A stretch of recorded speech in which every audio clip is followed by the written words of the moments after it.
Bienvenidos al Asiento Trasero, el podcast donde cada semana les vamos a contar la historia de algo. Yo soy Fernando Miranda y me acompaña Gabriel Cuervo.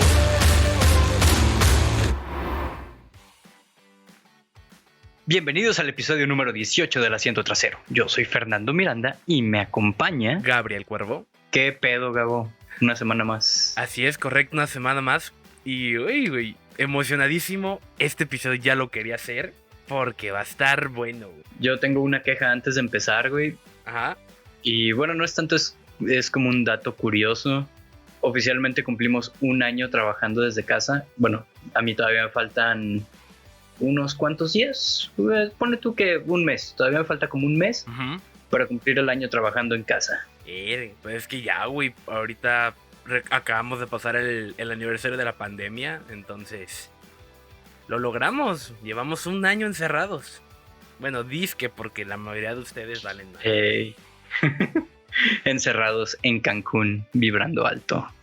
Güey, de hecho ahorita salió acá en Veracruz, güey, la banda. Todos ahorita se fueron a la playa, güey, así estaba hasta su madre. Había tarimas, güey, y había decanes, o sea, valiendo madre, güey, como si fuera un día cualquiera, güey.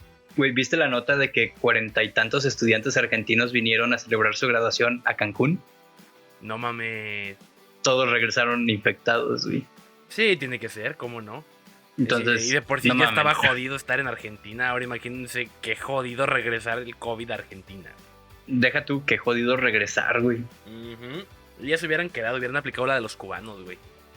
Que eso es un dato muy curioso, si no lo saben, aquí en Veracruz, cuando es carnaval, siempre, güey, al primer paseo llega una comparsa de cubanos, así, 40, 50 cabrones. Para el segundo día, güey, siempre sale la noticia. Se escaparon, llegaron al hotel por ellos y ya no estaban, güey. Todos se vuelan, güey. Ya es como un clásico, güey. Es como que me quedo en Veracruz o me regreso a Cuba. ¿Cuál está menos culero? Cuba, güey. Definitivamente Cuba. No, es que quién sabe, güey, será ver, porque ya ves que siempre nos dicen, no, es que está bien culero, porque no puedes tener celular, no puedes tener internet, no puedes tener nada. Y es como que, ok, entonces estoy bien en México. Bueno, así que tú digas, bien. Uy, qué bien estoy en México. Pues no, tampoco. Pues no, pero lo podemos poner a la altura de Venezuela y eso ya está muy cabrón. Bueno, también no mames. Sí, al lado de Cuba y Venezuela, lo lamento si a algún cubano le llegó el internet. Te va a caer el gobierno, güey, porque andas escuchando estas madres. O algún venezolano que no sé cómo le hiciste, carnal. Felicidades, seguramente tienes varo. Pero pues la neta, al lado de esos países, güey, somos primer mundo, güey. Es como que allá donde tienes que agarrar a madrados como una doña por papel de baño. Bueno, hace un año sí se estaban madrando por papel de baño. Hace un año sí se estaban partiendo su madre por un papel de baño, güey. Sí, o sea, pero ya normalmente ya no pasa, no hay pedo. Pero pues bueno, ¿qué opinas si le vamos dando al episodio? Porque va a estar un poquito llenito de información y va a estar, si son muy fanáticos de este hombre, va a estar medio controversial. Sí, güey, dale, porque me dijiste que iba a estar largo y yo no estoy dispuesto a aguantarte más de 1 hora con 15. Va a ser cabrón. Antes de empezar, le quiero mandar un saludo a nuestro compa Arturo Pérez, si te acuerdas de él, ¿verdad? Que nos ha comentado, mandado inbox y todo. Sí. Bueno, nuestro compa, claro sí nuestro compa Arturo Pérez, porque haz de cuenta que este güey me escribe y me recomendó un libro, que de hecho yo tengo, el de México Bizarro. Ya me acordé, sí. Sí, bueno, ya. Pues carnal, sé que nos estás escuchando porque siempre escuchas el podcast, siempre reaccionas, siempre estás ahí, entonces pues te tenemos en cuenta. Y sé que este episodio te va a gustar. Me voy a tomar este trago por ti. Entonces, Arturo, si me pongo pedo, es tu culpa. Pero pues bueno, hoy les voy a dar un programa educativo, aunque no lo parezca, de algo que me gusta llamar las mentiras de la historia de México. Esta bonita sección, ya ves que hablamos una vez de Pancho Villa hace un par de meses. El cuatrero, Pancho Villa, ¿cómo no? Es correcto. Entonces vamos a platicar de otro personaje de México que si están jodidos como yo y solo cargan 20 varos en la cartera, de seguro lo conocen. Festejando cumpleaños, Es correcto, porque mañana celebramos el aniversario del natalicio de nuestro amigo el Beni, Don Benito Juárez, y vamos a hablar un poquito de él y de todo lo que no nos cuentan acerca de su vida. Denle las gracias a ese culero, ya llevamos un año de vacaciones. Sí, güey, se juntaron los puentes de su cumpleaños. Se extendieron sus cumpleaños, sí. Pero está Y bien. ese meme de Malcolm de... Él pasó por fin el pastel de sobras de la semana pasada, se juntó con el pastel de sobras de esta semana. Sí, realmente. Pero con el puente de Benny, güey. Que yo la neta siempre le voy a agradecer porque ese puente siempre es en el Vive Latino, entonces gracias a él yo podía regresar el lunes tranquilo a mi casa. Pues a mí me pagan doble, entonces gracias, Benny. Correcto, te amamos. Pero te mamaste con tu puente de un año, ni pedo. Pues bueno, vamos a comenzar con la historia porque va a estar un poquito larga. Si son muy fanáticos de este señor y no quieren escuchar mierda de él, les aconsejo que se vayan a un episodio anterior. Tal vez les guste Michael Jackson, Selena, no sé. Si no son o tan mejor fans, quédense y pues deshagan esas mentiras que les han enseñado toda su vida. es correcto porque si no son tan fans o pueden aceptar la historia como los historiadores la cuentan fuera de lo que les enseñó la SEP, aquí están en el lugar correcto. Y pues bueno, vamos a darle. Porque nuestra historia la vamos a comenzar el 21 de marzo de 1806. En lo que antes era conocido como la jurisdicción de Santo Tomás de Ixtlancoyotl, en un pequeño poblado de San Pablo Guelatao, Oaxaca, donde una señora de origen zapoteca llamada Brígida García, en compañía de su esposo Marcelino Juárez, dio a luz a un bebé, el cual fue bautizado como Benito Pablo Juárez García. Y pues ahí, pues nace el Beni, ¿no? Por eso cada 21 de marzo celebramos, tenemos un puente largo, lo que ustedes quieran. 3 años más tarde, en 1809, mientras la señora Brígida daba a luz a su cuarto bebé, una niña que se llamaría María Alberta, falleció por complicaciones durante el parto, quedando a cargo de don Marcelino sus 4 hijos, María Josefa, Rosa, Benito y la recién nacida María Alberta. Unos meses más tarde, el señor Marcelino falleció, quedando los niños huérfanos y pasaron a vivir con sus abuelos, Pedro Juárez y Justa López, exceptuando a la pequeña María Alberta que pasó a vivir con Cecilia García, hermana de doña Brígida. Pero, por si las desgracias no terminaban ahí, 2 años más tarde, en 1811, los abuelos también murieron. Las hermanas María Josefa y Rosa se casaron, por lo cual el pequeño Benito de solo 5 años quedó completamente solo, así que pasó a vivir con su tío Bernardino Juárez. A partir de esta época, trabajó como campesino y como pastor de ovejas hasta la edad de 12 años. Su tío Bernardino, aparte de ser un señor muy estricto, sabía hablar español e intentaba enseñarle. Pero las labores del campo y el hecho de que en el pueblo no se hablaba español no permitieron que el pequeño Benito avanzara mucho en aprender. En su pueblo no existía la escuela, porque Oaxaca, no es como que sea algo que no ha cambiado, pero Benito se daba cuenta que quienes aprendían a leer lo hacían viajando a la ciudad, ya sea juntando dinero para una pensión o trabajando como sirvientes en las casas ricas, por lo que solía permitirle al tío que lo mandara a la ciudad para estudiar. Pero el tío nunca quiso y en algún momento le llegó a decir: no voy a invertir un peso para que termines de pastor. Ok, bueno, sí, es algo que te dirían si dices, ay, voy a estudiar diseño gráfico. Ah, no, este güey quiere estudiar artes. Same shit, different name. Sí, es como que, ok, que quiero ser artista, tío, mándame a la ciudad. No mames, ¿para qué? ¿Para que Por te favor, mueras de dame hambre? educación. No mames, quédate a cuidar vacas. Pero aquí viene la primera anécdota divertida de nuestro joven Benito. Exactamente el 17 de diciembre de 1818, cuando el pequeño Benito de 12 años de edad salió a pastar las ovejas, pero al volver por la tarde se dio cuenta de que se le había perdido una. Por lo cual, para evitar el castigo y la madriza que le iba a tocar, decidió fugarse del pueblo, por lo cual tomó las pocas cosas que tenía y se fue a la ciudad de Oaxaca. Todo por una oveja. Uy. ¿Y se fue a la ciudad de Oaxaca? No, es que en aquel tiempo, güey, sí era una metrópoli, güey. Es como que, ¿qué? ¿Cómo que allí sí hay caminos de tierra? Esto es la ciudad.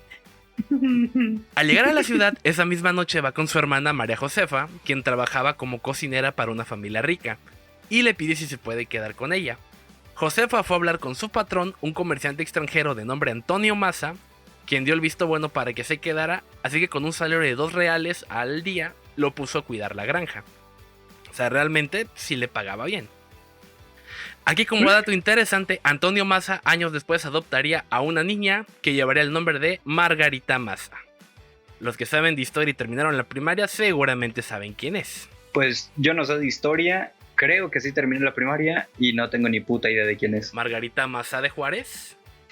Supongo que por el de Juárez, su esposa. Es Ajá. correcto.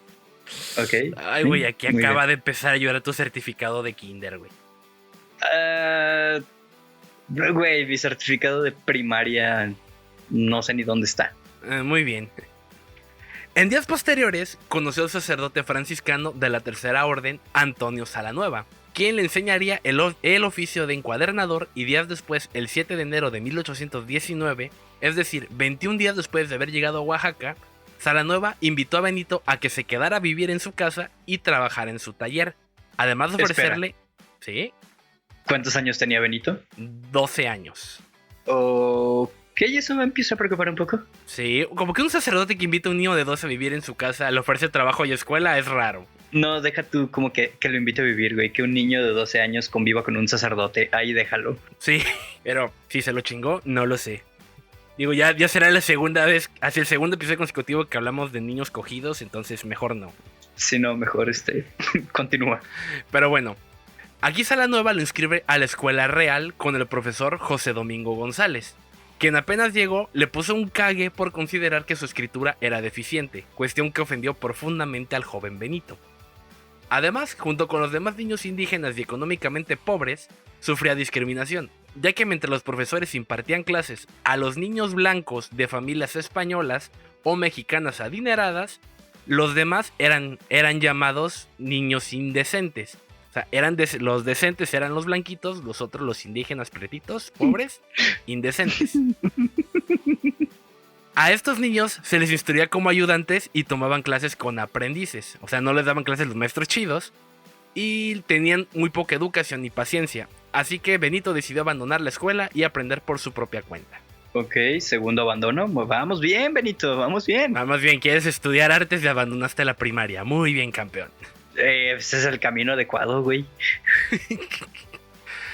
Bueno, resulta ser que entonces, aquí como nuevamente un buen observador que era porque le encantaba observar, cuenta que los jóvenes que iban a los seminarios de la iglesia recibían buena educación y reconocimiento social. Entonces él ven y va con Salanueva y le pide que lo ayudara para entrar al seminario de la ciudad. Y también recibían unos cogidos. ¿Qué? No, porque de hecho no lo aceptaron. No, pero los niños que sí. Pero no fue aceptado inicialmente porque, según lo estipulado por las leyes eclesiásticas de América de ese tiempo, era requisito tener bienes para sostenerte durante tus estudios y aparte de poseer la lengua española como lengua materna. O sea, es decir, no hablabas español y no tienes lana, aquí no puedes estar. Como la náhuatl Más o menos. o el tec. No tienes lana, pues no sirves. No eres blanquito, no hablas así, güey. ¿Qué No, perro? no estás hablando así, güey. O sea, no tienes a Mari que te traiga el lonche que se te olvidó, güey. Mari, no mames. Se me olvidó esa historia. Una vez rechazado, regresa con Salanueva y le pide que le enseñe español. De ahí, cuando este güey aprende, metió las manos por él. A fin de cuentas, pues este güey era clérigo y logra hacer que lo acepten. Finalmente, el 18 de octubre de 1821, apenas finalizada la Guerra de Independencia, Juárez inicia sus estudios de gramática latina en el seminario de Santa Cruz como capense. Preguntarán qué chingados es un capense. Sí, güey. ¿Cómo qué? Pues un capense es un estudiante externo, es decir, le tiraron el paro para entrar, puede tomar las clases, pero no pertenece a la escuela. O sea, básicamente iba de oyente, no lo tomaban en cuenta, no estaba matriculado, no nada. Me recordaste una historia de esas. ¿Te acuerdas cuando yo iba a Veracruz? Ajá. Pero que iba de visita, no que...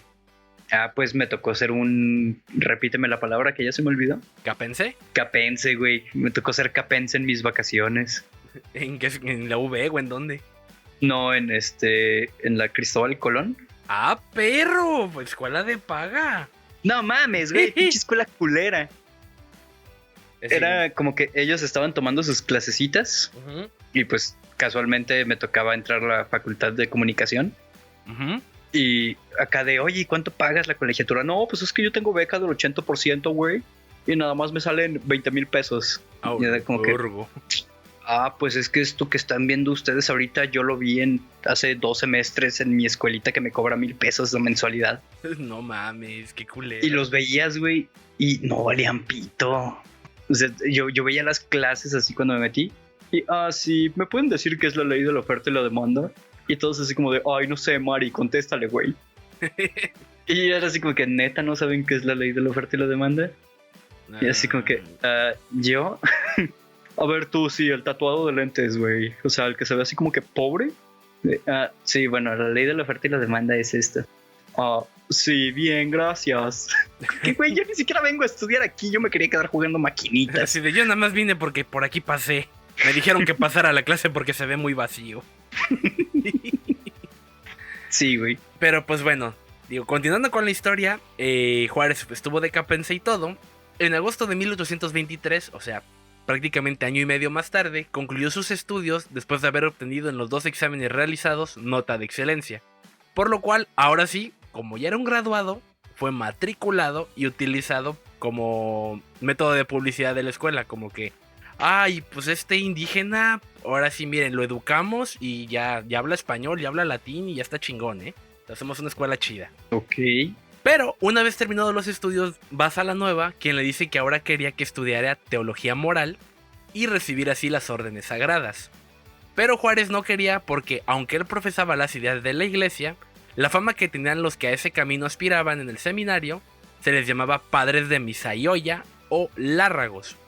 Este modismo de la época se refería a que eran de poco estudio, muy poca educación y no tenían ningún tipo de autoridad, ¿sabes? Y tocaban niños. No, yo creo que eso fue ya moda posterior, ya más heavy. O era muy secreto. Entonces Juárez, platicando con Salanueva, lo convence con el argumento de que era muy joven para ordenarse. Así que, mientras tanto, podía estudiar el curso de artes. Cosa que Salanueva rotundamente le dijo que no, pero no le quitará la oportunidad de educarse. Así que para 1824 lo metió a cursos de latín, filosofía y teología. Que aquí es como que, a ver, no lo dejas tirar a artes, pero lo mandas a filosofía. Tú de todos modos no querías que prosperara el cabrón. ¿Quieres que fracase en su vida? Sí, es como que, oh, quiero ser artista. No, vete a filosofía. Si te quieres morir de hambre, puedes, pero de otra forma. No en mi casa. Bueno, resulta ser que entonces lo regresa al seminario a estudiar teología. Esto no era su vocación. Y durante estas clases de teología precisamente, normalmente se dormía, por lo cual constantemente era castigado. Pero concluyó estos cursos en 1827, después de haber sostenido 2 actos en público y haber sido aprobado con calificación de excelente y con notas honrosas de sus sinodales. Sin embargo, como Salanueva todavía estaba insistiendo en que se hiciera clérigo, decidió abandonar el seminario y se inclinó por la carrera de Derecho. Dices, bueno, ya agarró rumbo, ya maduró el muchacho. Así que ingresó en la carrera de Jurisprudencia en el Instituto de Ciencias y Artes de Oaxaca. Y aquí es donde poco a poco empezará a meterse a la política. Pero, como buena anécdota, esta madre me encantó, güey. Estando en la escuela en sus primeros cursos, en una ocasión le pidieron representar un papel de una obra de Virgilio. Es una escenificación donde se incluía recitar algunos versos en latín. Pero no lo dejaban participar porque para el papel tenía que parecer romano, cosa que evidentemente ni de pedo iba a suceder. Así que, siguiendo un consejo de un compañero, se blanqueó la cara con harina, pero lo hizo tan grotescamente que daba risa verlo. Sin embargo, durante la prueba que presentó, habló en un perfecto latín, por lo cual le aplaudieron. Acto seguido, el profesor encargado de la obra le dijo: únicamente te blanqueamos las manos, te ponemos tacones y estás dentro.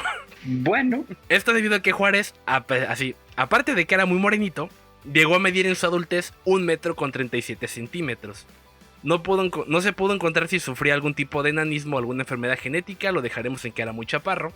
Pero por eso le tuvieron que poner tacones, güey, porque es como que, a ver, estás muy chaparrito, muy pretito, bueno, te blanqueamos y te ponemos tacones. Y ya podemos imaginar que fuiste romano, si no, no. Bueno, algo es algo. Pero después de esta historia, aún siendo estudiante, el 26 de mayo de 1830, Juárez es nombrado encargado del aula de física del Instituto de Ciencias. Es decir, se hizo profesor, güey, y él ya daba la clase. O sea, un estudiante así de jodida estaba la escuela. Ajá. De ahí se volvió rector de su instituto en 1831. Y para diciembre de ese año, el ayuntamiento de Oaxaca le comunica haber sido elegido regidor de Oaxaca, comenzando así oficialmente su carrera política. A ver, ¿sí? Espérame, ¿qué? ¿Cuántos años pasó de...?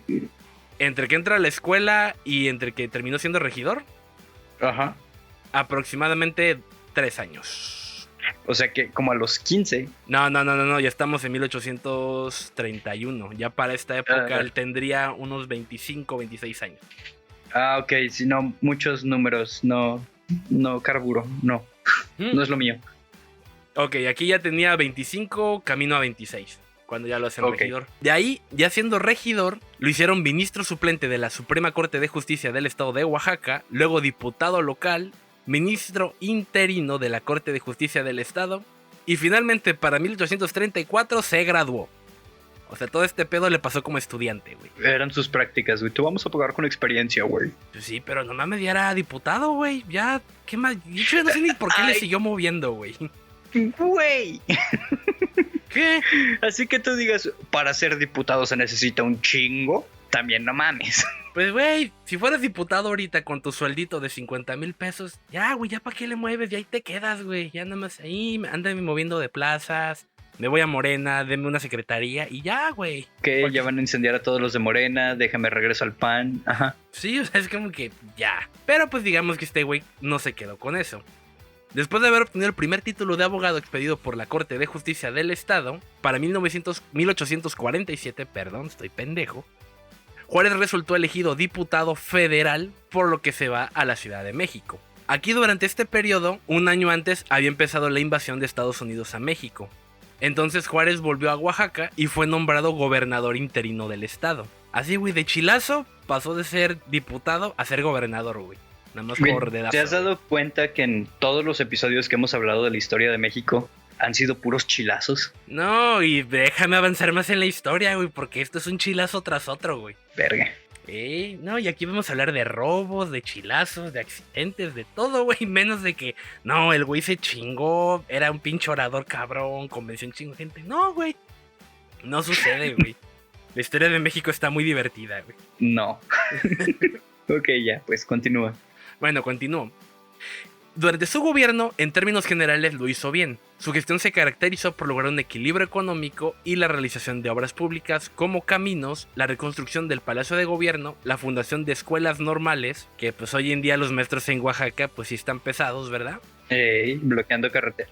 Y duplicó el número de escuelas en Oaxaca, que tenían 50, para cuando termine su gobierno ya había 100. Creó el puerto de Huatulco, que aquí muchas gracias, Benny, porque es un excelente lugar para cotorrear. Y construyó el camino hacia la capital, lo que permitió reducir el costo de varias mercancías que eran traídas desde Veracruz o desde Acapulco. Uh-huh. Que aquí como dato, güey, te va a dar un cierto dejo de creo que esto ya lo vi. Porque Juárez iniciaba sus actividades frecuentemente a las 5 de la mañana, cada que podía daba una rueda de prensa y salía de su despacho muy tarde, pasada las 10 de la noche. Y es como que un político que se para bien temprano a lo puro pendejo y se une a chambear, como que nunca lo hemos visto, ¿verdad? No. No es como que tengamos un show de stand-up aburridísimo todos los días a las 6 de la mañana. Es correcto, es como que mira, con razón, el actual siempre se identifica mucho con él. Y más adelante descubriremos también por qué. Ok. Pero dentro de los acontecimientos importantes, mientras era gobernador de Oaxaca, Juárez impidió la entrada a Oaxaca al fugitivo y quien todos llaman traidor, Antonio López de Santa Anna. Que algún día espero hacer un episodio de él porque también, güey, la historia es muy injusta con este señor. Pero pues este güey venía huyendo desde la Ciudad de México debido a la ocupación estadounidense de aquella entonces. Entonces pues Santa Anna fue como que, no me dejaste pasar, cámara culero. A la vuelta venden pan. Todo esto porque en 1853 Santa Anna logra llegar a la silla presidencial y para cobrar venganza va por Juárez, como no lo dejó pasar al estado, así que manda militares para apresarlo. Este güey lo agarraron en plena clase, ahí en su escuela de derecho, solicitó 5 minutos para terminar su clase y todavía le dieron chance de pasar a su casa a despedirse de Margarita, quien ya era su esposa, porque estaba pensando que lo iban a fusilar. Finalmente se lo llevan a San Juan de Ulúa, al poco tiempo lo trasladan a Veracruz, donde lo embarcaron en un barco de bandera española rumbo a su destierro en Cuba, donde trabajó en una fábrica de puros. Tiempo después Juárez sale de Cuba y se trasladó a Nueva Orleans, donde buscó el apoyo de las logias masónicas locales, y aquí aparte de hacerse masón es cuando le meten muchas ideas en contra de la Iglesia Católica. Juárez conoció a Melchor Ocampo y otros exiliados que habían sido desterrados o simplemente eran perseguidos políticos. todos ellos se reunían en esa ciudad en secreto para planear un golpe de estado en contra de Santa Anna. Así que posteriormente se embarca hacia Panamá para luego llegar a Acapulco. Aquí asesoró al general Juan Álvarez en la lucha revolucionaria y ante el inminente triunfo liberal, Santa Anna abandona la presidencia el 9 de agosto del 55 y el 16 de septiembre los liberales llegaron a la capital. O sea, es como que, ok, ya ganamos con nuestro golpe de estado, ¿no? Uh-huh. De ahí el 4 de octubre se eligió como presidente provisional al general Álvarez en Cuernavaca, que venció las elecciones por una amplia mayoría a Ignacio Comonfort, Santiago Badurri y Melchor Ocampo. Álvarez decidió formar su gabinete con la generación de liberales puros como Melchor Ocampo en la Secretaría de las Relaciones Exteriores, Guillermo Prieto en la Secretaría de Hacienda, Ignacio Comonfort como ministro de Guerra y Benito Juárez, por un chilazo realmente, fue escogido como ministro de Justicia e Instrucción Pública. Otro chilazo. Güey, durante todo este tiempo me he imaginado a Benito con la cara del billete. Sí, es su cuestión habitual, güey. Así, güey, con esa misma cara, el peinadito, desde que tenía 12 años. A mí lo que siempre me ha parecido gracioso, güey. Imagínate el hecho de que este güey convivió con Porfirio Díaz, con Maximiliano de Habsburgo, que pinche austriaco de 2 metros 3 centímetros, según encontré, y Benito de 1,37 m, güey. Es como que siento que iban caminando, o si se llegaron a encontrar caminando, fue como que, ¿qué onda? ¿Es su hijo? Está muy pretito. Ay, perdón, niño, no te vi. Sí, güey, siento que eso le tenía que pasar, güey. Y cuando lo regañaba, sí. Pinche nano histérico, güey, jagoteándolos, güey. La berrinchuda tóxica, güey. Pero bueno, una vez en ese puesto de ministro de Justicia, expide la Ley Juárez, oficialmente conocida como Ley sobre Administración de Justicia y Orgánica de los Tribunales de la Nación, del Distrito y Territorios. Así que está muy larga, la llamaremos Ley Juárez para que no haya pedo. Esta ley coartaba los derechos de militares y eclesiásticos, como suprimir los tribunales especiales que tenían ambos organismos. Para los que no entendieron, una forma rápida de entenderlo es, así como ahorita que agarran un padre pederasta y lo tienen que juzgar la iglesia y su castigo es, ¿sabes qué? Te cogiste un niño en México, vete a Venezuela y allá escóndete. En aquella época, si los militares o los clérigos la cagaban en algo, la ley no los agarraba. Literalmente había un tribunal, ya sea de la iglesia o del ejército, y era quien los castigaba. Normalmente no les hacían nada. O sea que no cambió nada. No, simplemente fue como que él, entre comillas, los prohibió. ¿Por qué? Porque aquí empezaba el pedo ya de separar la iglesia del Estado. Pero este pedo no fue una solución completa como la que firmaron posteriormente Ignacio Comonfort y Sebastián Lerda de Tejada, que ahí sí separaban de la iglesia del Estado. Así que, mis niños, la primera gran mentira es que Benito Juárez no logró la separación de iglesia y Estado por sí mismo, como siempre nos han dicho. De hecho, más adelante ese tema se pondrá bueno, güey, porque básicamente la Ley Juárez simplemente limita ese privilegio, que, o sea, les quitó el fuero, pero nunca los separa. Quienes sí lo hicieron fueron Miguel Lerdo de Tejada con la Ley Lerdo, que ante la gran cantidad de bienes inmuebles, o sea, terrenos, edificios, construcciones, todo en poder de la Iglesia Católica, el gobierno se los expropia, decreta su venta a particulares y les prohíbe a la iglesia volverlos a comprar. ¿Esto para qué? Pues para fomentar el mercado, que la gente pudiera comprar casas, terrenos, todo ese pedo, y aparte para obtener ingresos por los impuestos de las ventas. Y pues digamos que era una buena idea. El pedo es que los campesinos estaban jodidos y casi todo lo compraron los extranjeros, pero a fin de cuentas pues sí consiguió lana y le quitó poder a la iglesia. Pues sí, dentro de lo malo, lo bueno, ¿no? De ahí, la otra ley fue la Ley Iglesias de José María Iglesias, quien le prohíbe el cobro de derechos y les quitó el diezmo a las clases pobres, porque antes era un impuesto obligatorio. ¿Esto para qué? Para que la iglesia dejara de tener tanto poder adquisitivo y mejor recibir el dinero en impuestos a que se lo regalara la iglesia a la banda. Posteriormente, durante el gobierno de Comonfort, se suprimió la coacción civil de los votos religiosos, es decir, ya la iglesia no tenía voto en las elecciones del país, y suprimió la Compañía de Jesús en México. O sea, este güey terminó de quitarle poder a la iglesia. Pues sí, se me sigue haciendo bastante como de ajá, pero ajá. Ajá, pero ya ves que siempre nos cuentan la de que no, es que Juárez separó a la iglesia del Estado, y no. Sí, él no tuvo ni madres que ver, güey, les quitó un privilegio, pero después se volvió loco, más adelante llegaré a eso. Bueno. Pero bueno, volviendo a la historia, después de que Álvarez fue electo presidente interino en octubre del 55, Juárez fue nombrado ministro de Gobernación y presidente de la Suprema Corte de Justicia. ¿Por qué? Porque él lo quiso poner. Para las elecciones de diciembre de ese año, gana la presidencia Comonfort y lo ratifica en ese cargo de la Suprema Corte. Para el 5 de febrero del 57 se promulga la nueva constitución que contenía disposiciones agresivas contra la iglesia. Y debido a esto empiezan los problemas entre quienes apoyan a la iglesia, que son el ejército conservador, y quienes estaban en contra, los llamados liberales. Así que a Comonfort le dio frío y llama al general Félix María Zuloaga el 15 de noviembre del 57 con la intención de consultar acerca de la viabilidad de seguir gobernando con una constitución que a nadie le gustaba. Esta reunión marcó el inicio de una conspiración cuyo fin fue quitar la constitución. Un mes después, el 17 de diciembre del 57, en el Palacio Arzobispal de Tacubaya y con la presencia de Ignacio Comonfort, Félix Zuloaga redacta el plan de Tacubaya buscando derogarla. Entonces aquí es como que inicia un golpe de estado Comonfort contra el gobierno de Comonfort. ¿Tiene sentido? No, está bien pendejo, güey. O sea, es como que hay que quitar al presidente. Señor, usted es el presidente. Yo voy a hacer un golpe de estado para quitar al presidente, pero usted es el presidente. ¡Que hagan un golpe de estado para quitarme! Bueno, ¿te hablo en chino o qué, papi? Así, ¿para qué? Porque quiero quitar la constitución, pero usted la hizo, pero ya la quiero quitar. No estoy de acuerdo con lo que yo hice, no quise decir eso. Yo tengo otros datos. Ah, no.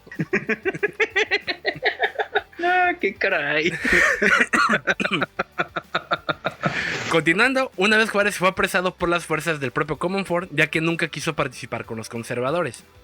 Posteriormente, el 11 de enero del 58, es decir, poquito menos de un mes de la publicación del plan de Tacubaya, el general Zuloaga se rebela contra Comonfort y los liberales, porque básicamente le dijo: a chingar a su madre, esto es un golpe de estado y tú ya no puedes ser presidente. ¿Querés que te quitáramos? Pues ya está.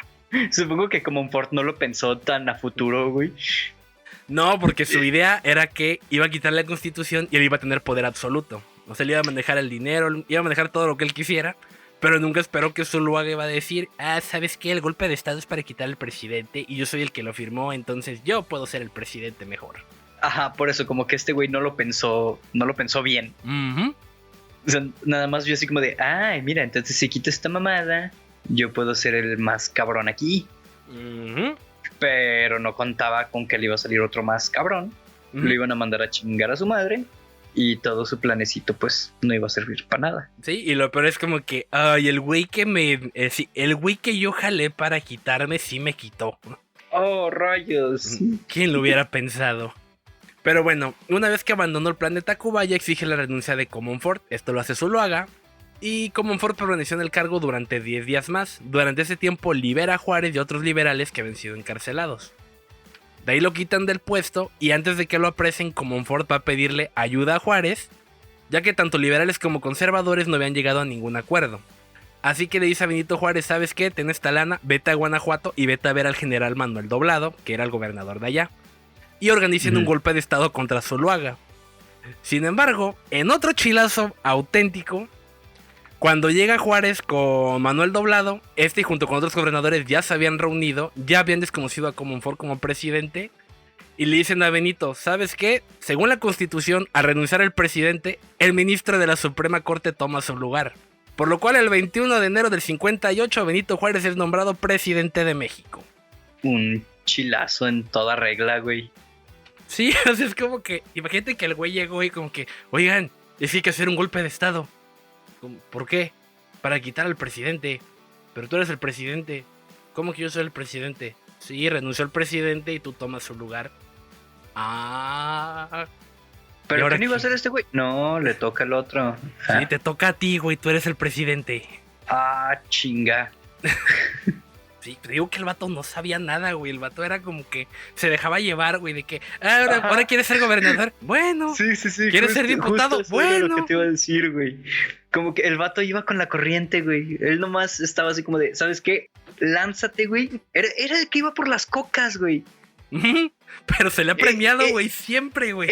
Era este pendejo el que mandaban por las cocas. Así de que: ¿sabes qué, güey? Lánzate por las cocas aquí a Guanajuato. Está este pedo así. Y regresa y: sí, te hicimos gerente general porque sí. Y el vato con las cocas. ¿Pero van a querer su coca o no? Sí, es una forma muy burda, pero sí, güey. Porque básicamente eso le pasó, o sea, él ni tenía idea, güey. Él cuando llega ya le dicen, no, ahora tú eres el presidente. Y es que ok, está bien, es mi deber. Pero, al mismo tiempo, exactamente ese mismo día, Félix Zuluaga fue seleccionado por los partidarios del movimiento anticonstitucional, los generales conservadores y el clero católico para ser el presidente interino de México. Exactamente el 21 de enero del 58 y fue nombrado el 23 de enero. Por lo cual en este momento, güey, México tenía 2 gobiernos, uno conservador, situado en la Ciudad de México, representado por Zuluaga, y uno liberal, establecido ahora en Guanajuato porque era donde estaba Benito. Y pues tenía 2 presidentes distintos, lo que daría inicio a la Guerra de los 3 años, o conocida como la Guerra de Reforma. Así que Juárez llegó a la presidencia, y ahora también imagínate esa escena, güey, es como que, o sea, ya lo presentaron hoy, ya lo declaran presidente, y a los 2 días llega algún ayudante y, señor presidente, que estamos en guerra. ¿Por qué? Porque usted es el presidente y otro güey también. Pero yo no sabía que iba a ser presidente, ¿por qué no se queda el otro? No, tiene que ser usted. Bueno, está bien. No. Chingada madre, otra vez, güey. Güey, no mames, la cantidad de pendejadas que le han pasado. Pero ve, porque aquí cada estado tomó su bando y se hizo la guerra civil.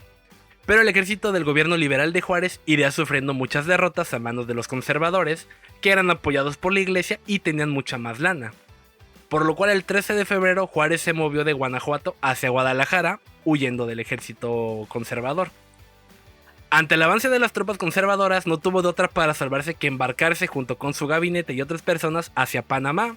De ahí cruzó el Océano Atlántico para viajar hacia Cuba nuevamente y luego se fue a Nueva Orleans, a donde llega el 28 de abril. O sea, literalmente este güey prefirió huir. Que como dato, aquí debió ser juzgado y perdido a la presidencia porque la ley establecía que el presidente no podía abandonar el país sin previo permiso del Congreso. Pero Juárez, según él, no sabía nada hasta ese momento. En otros dicen que le valió madre, que es como que, sí, miren, yo soy el presidente, pero no me voy a morir, entonces ahí nos vemos luego. Es que, güey, tampoco me sorprendería que no supiera. No, según los historiadores no sabía, güey. Sin saber, güey. Sí, o sea, no sabía. De hecho, o sea, el güey como estudiante se hizo diputado. Luego por compadrazgos y porque fue escalando puestos fue como que, hazte ministro de esto, hazte suplente de aquel, hazte no sé qué, ay, ya eres diputado federal, ay, te hiciste compa del güey que luego fue presidente, ay, ya eres presidente de la corte, ay, mira, ya eres presidente, ay, ¿a poco no sabías cómo funciona la ley? Pues no mames. Pues no, obviamente no. A eso lo llamaremos el esquema Morena, güey, van escalando pero no saben cómo, güey.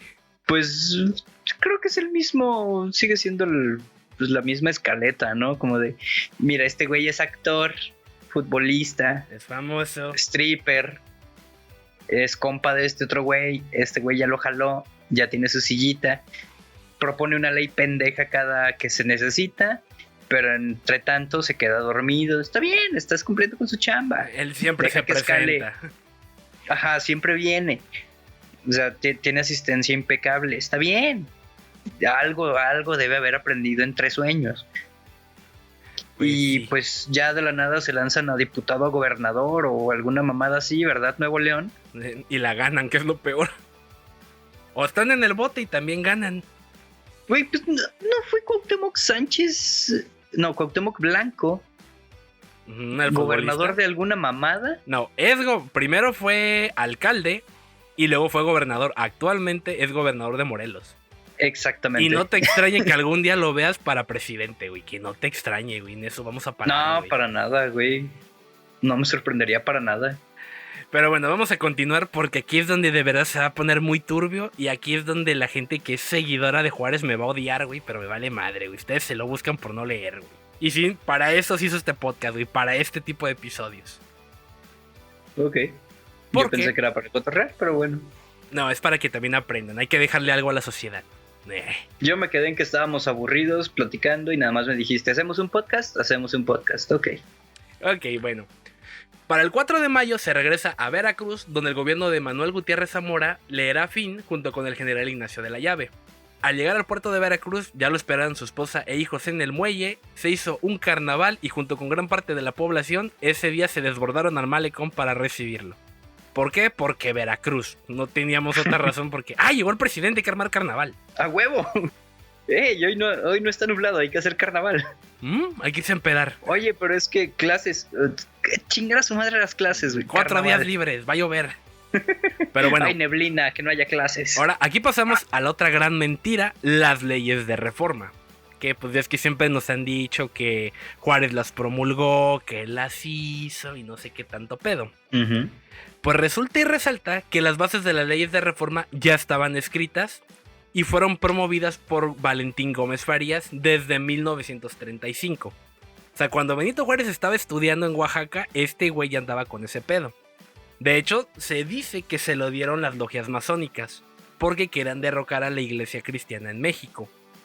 Uh-huh. Valentín Gómez Farías, de hecho, fue la primera persona en firmar la Constitución de 1857. Pero después de que Benito llega a Veracruz, Gómez Farías fallece sin lograr promulgar todas las leyes de reforma.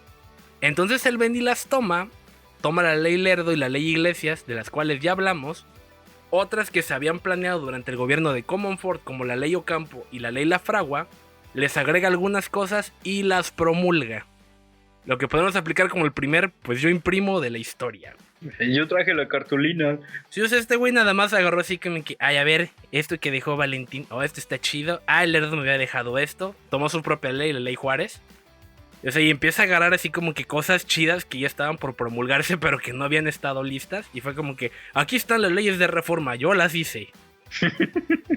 Ay, cabrón. En sí, las únicas leyes de reforma suyas son la ley Juárez, la ley del registro civil, que aquí es donde le quita el derecho a la iglesia de registrar a los niños y lo tendría que hacer el gobierno. Y como dato, su hija es el acta 1 de la historia del registro civil. Y la ley de libertad de cultos, que este último, güey, ahorita te la voy a contar más extendido porque está muy interesante, güey. Uh-huh. De aquí no pasa mucho hasta el 6 de abril del 59, cuando reciba el representante diplomático de Estados Unidos, Robert McLean. Y ahora sí agárrense porque aquí se pone bueno. Juárez manda a Melchor Ocampo a negociar con McLean para obtener apoyo para la guerra, y para el 14 de diciembre del 59 firman el tratado McLean-Ocampo. Dirás, ¿este tratado qué es? Pues aquí... Eso nunca lo vi. No, eso no te lo cuentan porque está bien turbio, güey. Y hace quedar muy mal a Juárez, pero si lo buscan así, güey, en Google, la primera página encuentras de todo sobre este tratado. Ok. Este tratado, en el que Juárez recibiría $4 millones para sus bolsillos, vende a perpetuidad el derecho de tránsito por territorio mexicano a los Estados Unidos. Les concedía paso a perpetuidad desde el istmo de Tehuantepec, o sea en Oaxaca, hasta Coatzacoalcos, desde Guaymas hasta Nogales en Sonora o cualquier otro punto conveniente en la frontera entre Estados Unidos y México.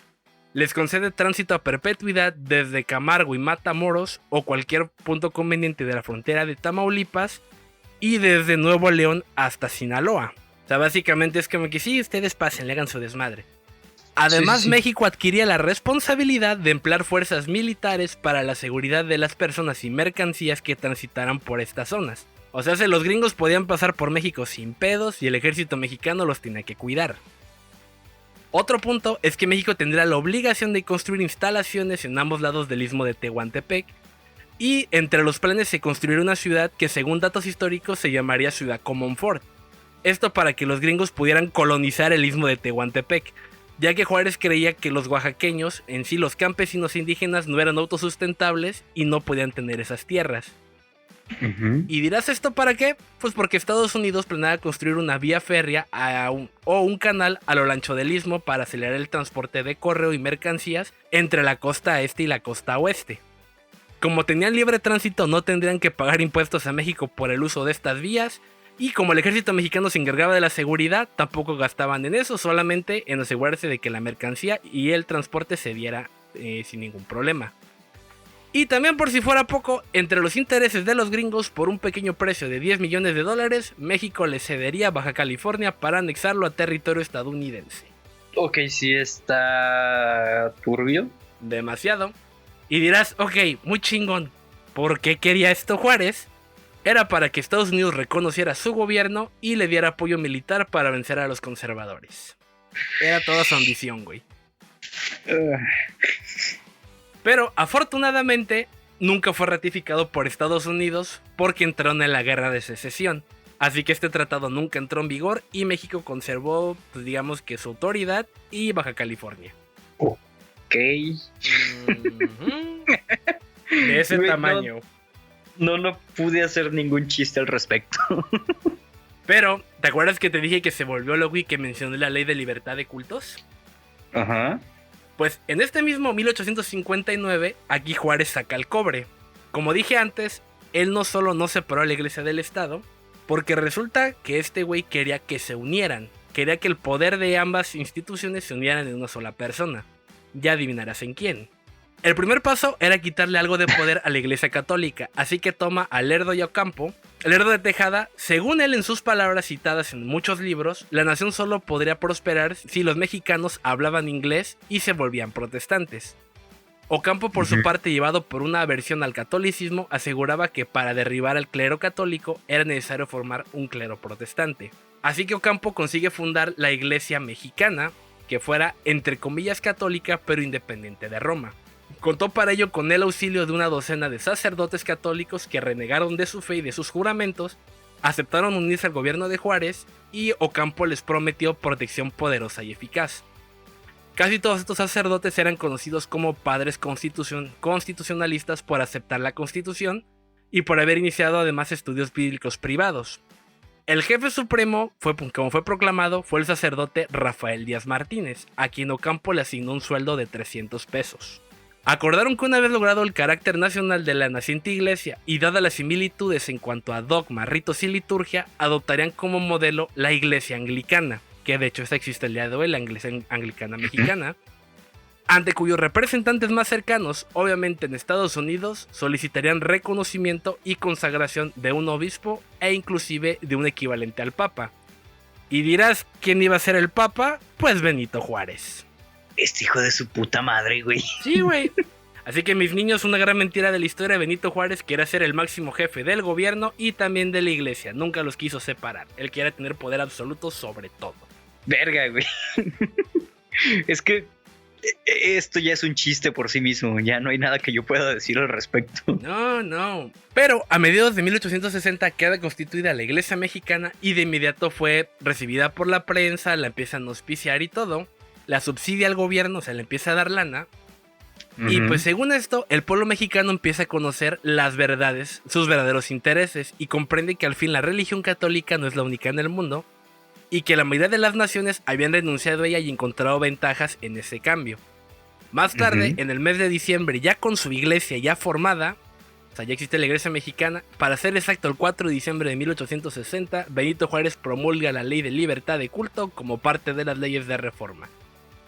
Ok, a ver, espérame, déjame ver si fue un putazo de información, güey. Me estás diciendo que el pendejo que tomó el lugar, por decirlo de alguna forma, como el Papa mexicano, promulgó una ley para que la gente pudiera profesar la religión que quisiera. Sí, porque aquí la oficial y la reglamentaria era la católica, y este güey, como no era el dios católico, quería ser el dios anglicano. Pues así que pues a partir de hoy la gente tiene chance de irse a la religión que quiera. Pum. Y aún así la gente prefiere la religión católica. Sí, porque no prosperó mucho por los pedos que hubo después. Pero en sí, este güey tenía planeado eso, güey. Así, y la ley de la libertad de cultos venía desde Gómez Farías, güey. Venía desde como 30 años antes, pero se la guardó hasta que logró hacer su iglesia. Bueno, ok. Pero bueno, ya después de este turbio segmento, regresemos un poquito a 1959, un añito antes, porque este güey proclamó la ley de nacionalización de los bienes eclesiásticos. Aquí le prohíbe a la iglesia tener propiedades, que si recuerdas la ley Lerdo hacía lo mismo, se las expropia y las pone en venta.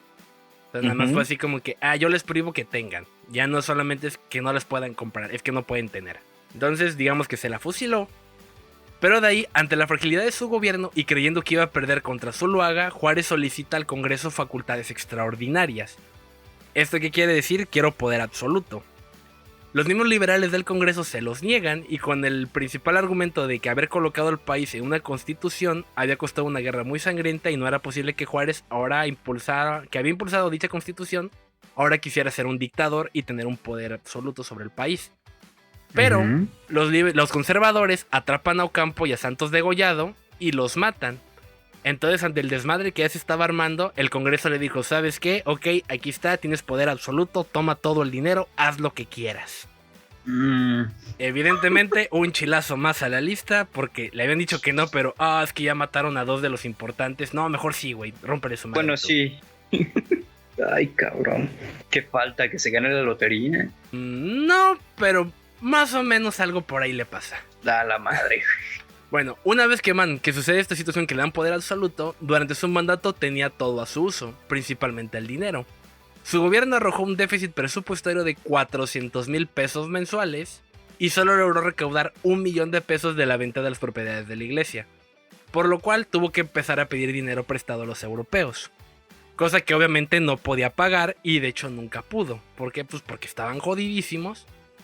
Por lo que el puerto de Veracruz fue invadido el 15 de septiembre del 61 por una fuerza española de 6,000 hombres, que pues no encontraron resistencia porque el ejército no estaba. El 9 de enero del 62, o sea, hace unos 20 días después, llegaron 3,000 franceses y 800 ingleses. Ok. Poco después, los españoles y los ingleses se retiran, ya que un francés la cagó, porque estaban en conversaciones para obtener el pago pacífico de las deudas, pero pues se las hizo de a pedo el señor Napoleón III, quien se cree era sobrino de Napoleón Bonaparte, o sea, el chingón, ya que este güey estaba buscando secretamente un imperio mexicano. De aquí toma la llamada de Pío IX, bueno, toma la llamada, es un decir, no había teléfono, pero pues se logra contactar con él, yo creo que por correo, y también lo apoya en la invasión a México. La Iglesia Católica estaba fuertemente disgustada por la aplicación de las leyes de reforma.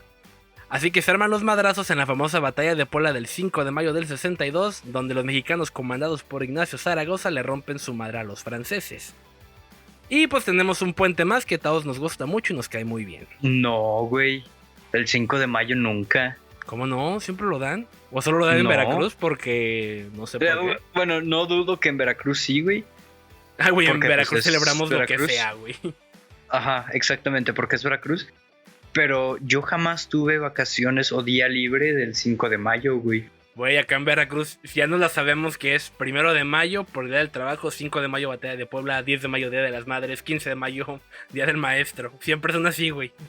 Nos dan los 4. No mames. No, güey, aquí, bueno, a mí jamás me ha tocado así como que... Es más, creo que los gringos festejan más el 5 de mayo que nosotros. Sí, porque ellos creen que es la independencia. Desfile y para Maya y todo ese pedo. Ajá, pero nosotros ni de pedo, bueno, al menos en los lugares en los que yo he estado, no. Ah, pero es que más adelante vas a entender por qué ellos creen que es la independencia, güey. Porque esos güeyes creen que ellos nos independizaron de Francia, güey. Pero qué idiotas. No, ahorita vas a ver, digo, te nos falta tantita historia. Pero pues bueno, pasa la batalla del 5 de mayo. Un año después los franceses mandan 25,000 hombres más que llegan a Puebla. Así que Juárez, nuevamente como el fiero guerrillero que es, pues abandona la capital y se lleva su gobierno hacia el norte, donde pues los invasores no los iban a encontrar. Y llegó a San Luis Potosí. Mientras tanto los franceses ingresaron a la capital sin disparar una sola bala. De ahí este güey se mueve hacia Monterrey, hacia Saltillo y luego hacia Monterrey. Pero pierde ambas ciudades contra los franceses, así que manda a su esposa e hijos a Nueva York, donde lo recibe su amigo y quien se volvió su secretario, Matías Romero, a quien manda a Washington y donde se entrevistó con el secretario de Estado. Ya fue como que manda Xochichincle. La convenia de Juárez con nuestro compa Matías fue asegurarse de que los Estados Unidos estuvieran del lado de la República y en contra del imperialismo francés. Y pues quién más sino el señor Abraham Lincoln aparece, platica con este cabrón. Y pues como estaban en la guerra de secesión fue como que mira, no te voy a pelar mucho, pero pues voy a hablar con el secretario de Estado. Y lo convence de pedir a su embajador ante España que influyera para evitar que España apoyara a Francia. Para ello se amenazó a España en que si insistía en apoyar la invasión de México, los Estados Unidos tendrían que intervenir a favor de México. Ok. O sea, y Estados pues, Unidos salvándole el culo. ¿No? No, de hecho no, ellos no se metieron, no hubo pedo. Pero ese es así de las muchas veces que Estados Unidos vino a salvar a Juárez. Por eso ellos creen que nos independizaron, porque siempre Juárez dependía de ellos. Ay, pero qué idiotas. Pues bueno, en este lapso Napoleón III planea establecer un imperio y le ofrece la corona imperial mexicana al archiduque Maximiliano de Habsburgo. Maximiliano se dirige a México y escribe una carta a Juárez invitándola a participar en su gobierno. Pero Juárez, estando todavía en Monterrey, le contesta el 1 de marzo rechazando la propuesta, denotando que era un agente de Napoleón III y advirtiéndole que la historia los juzgará. De ahí Juárez nuevamente se iría a perder por varias partes, se fue a Coahuila, luego a Durango, de ahí a Chihuahua. Una vez llegando a Chihuahua, donde instala su gobierno, es cuando Maximiliano y Carlota llegan a México. Y aquí te das cuenta que este güey pasaba más tiempo huyendo que gobernando, güey. Pasaba más tiempo haciendo cualquier otra cosa, güey. Güey, pero ¿sabes qué? Me imagino, güey, que cuando lo sorprendían así como... Porque más de una vez lo sorprendieron y logró escapar de cagada, güey. Era como que, huyan todos, escóndanse. Y el güey tenía su pinche caja de huevos, güey. Ahí se metía el cabrón porque sí cabía, güey. Su cajita de huevos Santa Clara, güey. Con sus mecate. Y la esposa lo metía y lo empacaba, güey. Le ponía unos cobijitos para que no se viera y vámonos. Te lo juro, güey, que así me lo imagino, güey. Porque el güey cabía en lo que fuera, güey. Medía menos de 1,40 m, güey. Es que sí es una... Ya era la cajita y tenían la de reserva, ¿no? Por si se mojaba o si le pasaba algo a la principal. Ya tiraste tu agua, Benito. Su acerrincito y todo el pedo, güey. Su cajita con hoyitos, ¿no? Nada más lo documentaban al güey en el ferrocarril. Le ponían su ruedita para que no se aburriera. Ay, ya.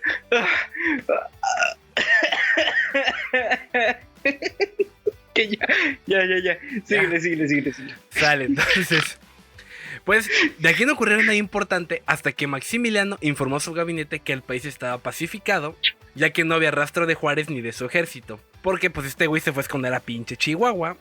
Y en pocos días el ejército imperial entraría a Chihuahua para acabar con Juárez. Ante el inminente ataque francés, Juárez y su gobierno destruyeron la papelería importante para que no cayera en manos francesas. En la madrugada de mayo del 85, los franceses atacaron Chihuahua al mando del general Agustín Brincourt. La ciudad fue bombardeada y se defendió tenazmente, pero finalmente cayó en manos de los franceses. Sin embargo, para este momento Juárez y su gabinete ya habían logrado evacuar, o sea, lo metieron en su cajita y se lo llevaron, y se fueron todavía más al norte. Se aseguraron de cambiarle la serrín primero. De ahí, el general Brincourt obligó a los republicanos a firmar el acta de sumisión al imperio. El gobierno de la república, reducido a un pequeño número de personas, llegó a Villa Paso del Norte, lo que hoy es conocido como Ciudad Juárez, Chihuahua. Que pues aquí hablaremos de otra cosa muy importante y que nunca nos cuentan en la escuela. ¿Te acuerdas lo de McLean Ocampo, vendían Baja California y todo? Sí. Pues Juárez escapando y obviamente sin dinero para mantener a su ejército o a sí mismo, aquí aparece el comerciante Jacob Lisi, obviamente estadounidense, que le hace la propuesta de darle $100,000 para que pudiera colonizar los terrenos baldíos de Baja California, que esto es llamado la concesión de Lisi, donde venían cláusulas como que durante los próximos 5 años los empresarios introducirían en el territorio mexicano 200 familias de colonos. Las minas de sal, Ojo de Liebre y San Quintín serán rentadas por el gobierno y cuando el contrato expirara serían rentadas a la colonia estadounidense durante 20 años, con la condición de que se le pagarían al gobierno mexicano 20 reales por tonelada de sal que exportaran. Y los colonos serían independientes en su administración municipal, en virtud de lo cual se les otorgaría el poder para organizar su gobierno libremente, así como sus instituciones. O sea, básicamente con este tratado le estaban rentando Baja California a Estados Unidos. Cosa que Juárez pues dijo, ok, son $100,000, pues para mí está bien. Durante los siguientes 7 años los estadounidenses tuvieron colonias donde explotaron esos terrenos, cumpliendo medianamente bien con el acuerdo. Porque muchas familias gringas llegaban a base de mentiras y al ver que estaban bien ojete donde iban a vivir se regresaban a sus ciudades. Por lo cual nunca lograron tener las 200 familias de colonos y fue hasta que Juárez restaura la república cuando cancela este contrato.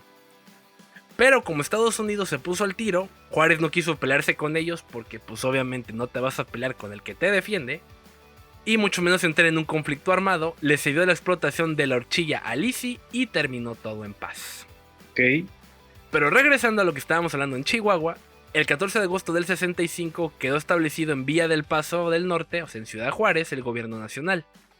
De ahí estuvieron peleando Chihuahua y pasó a perderla contra Francia, luego la recuperaban, luego la volvían a perder, luego la volvían a recuperar. Y Juárez básicamente se anduvo moviendo entre los poblados, regresaba a Chihuahua, otra vez la perdían, se volviera un poblado, otra vez la ganaban, se volvía a regresar y así estuvo durante un tiempo. Una vez que ya perdieron Chihuahua definitivamente, este güey se va al norte hasta que llega a la frontera con el río Bravo. O sea, literalmente ya era como que, güey, ya no tengo dónde esconderme, ya estoy en la frontera. Prácticamente acorralado, ahí dice que prefiere morir en suelo nacional que huir de su patria. La realidad es que para este punto, él ya sabía que si se salía del país sin permiso del Congreso, perdía la presidencia, por lo cual se negaba. Así que dijo, pues chingue su madre, me meto a la sierra que hoy es conocida como la Sierra de Juárez. Cuando los franceses llegaron a la frontera y no lo encontraron, asumieron que huyó a Estados Unidos y dieron por terminada la persecución. O sea, básicamente como el 9º chilazo de su historia. Un chilazo más, un chilazo menos. Pero para su suerte, aquí es cuando matan a Abraham Lincoln y eligen a Andrew Johnson. Termina la guerra de secesión y Andrew Johnson desconoce el gobierno de Maximiliano y reconoce el de Juárez.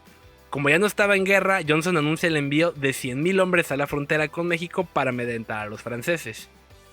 También el embajador de Estados Unidos en París presiona a Napoleón III para que retire sus tropas de México. Maximiliano va con los confederados que habían perdido la guerra y les ofrece quedarse con Veracruz, pero pues fue así como que, no gracias, no te conocemos. Así que ya con el apoyo de los gringos, lo encuentran metido en una cueva en plena sierra. O sea, literalmente el presidente de... Así que, ¿dónde está el presidente de México? Adentro de esa cueva, ahí vive. Así que, nosotros pensamos que México ya tenían por lo menos caballos. Pero está bien, viven en cuevas, ok. Siguen viviendo en cuevas. Debe ser una cueva muy bonita, ahí vive el presidente. Sí, así el presidente vive en una cueva, ¿en qué viven los demás, güey? Pero bueno, ya con el apoyo de los gringos, las fuerzas republicanas de Juárez contraatacan a los franceses y retoman la capital de Chihuahua el 25 de marzo del 66. Luego recuperan la ciudad de Parral y avanzan sobre el estado de Durango. En esas mismas fechas el imperio de Maximiliano tuvo cada vez más problemas porque el clero mexicano se rebeló contra él, ya que él no dio marcha atrás a las leyes de reforma. Y Francia, por presión de Estados Unidos, ordena el retiro total de sus tropas a más tardar para 1867. Entonces empezaron a dejar a Maximiliano solo. Así que debido a esto, Maximiliano dice a la emperatriz Carlota, ¿sabes qué? Lánzate a Europa, ve a ver que nos tiren el paro. Y ella se va el 7 de julio del 66. Con la encomienda de buscar al Papa Pío IX, Napoleón III y el hermano de Maximiliano. La división entre los republicanos en México se hizo más dramática, ya que el periodo constitucional de Juárez se estaba por terminar. Y por tal motivo, dirás, ¿qué hizo Juárez siempre respetando la legalidad? Publica un decreto en donde, argumentando que el país estaba en guerra, extendía su mandato a perpetuidad hasta que se normalizara la república y se convocara a elecciones. Por sus huevotes. Porque pues chinguen a su madre, lo puedo hacer. Recuerden que tengo poder absoluto. Ustedes me lo dieron. Mientras que Carlota buscaba el apoyo en Europa para el imperio, dirás, Maximiliano, ¿qué hizo? Porque está en guerra, lo están dejando solo, hay mucho chingo de pedos. ¿Qué puedo hacer? Me voy a ir a Cuernavaca. Ok. Sí, se fue a Cuernavaca al Palacio de San Clof. Pero aquí es donde resulta y resalta que era donde vivía su amante, María Bonita, hija del jardinero en jefe de ese palacio. Ya sé pa' qué. O sea, el güey fue así como que, verga, hay guerra, mi vieja ya se fue del país a pedir paro, me están ganando la guerra, Francia me está abandonando, me voy a ir a coger, bye.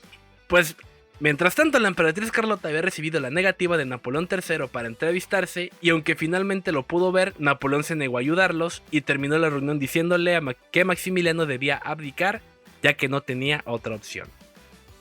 Mientras tanto, en Chihuahua, Juárez recibía buenas noticias del territorio nacional respecto a la recuperación de control de los territorios gracias a los gringos, exceptuando un lugar.